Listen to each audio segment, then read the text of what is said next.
একদিন রবি আর মোহন ভারী বৃষ্টির পর কাদামাখা রাস্তায় হেঁটে বাড়ি ফিরছিল।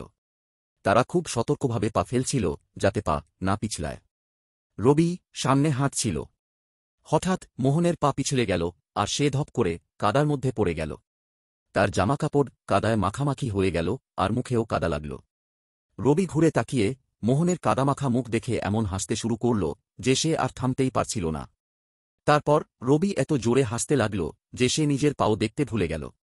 তারপর সেও পিছলে পড়ল কাদার মধ্যে, ঠিক মোহনের পাশেই। এখন দুজনেই কাদায় বসে, মাথা থেকে পা পর্যন্ত কাদায় মাখানো, আর দুজনেই হেসেই যাচ্ছে।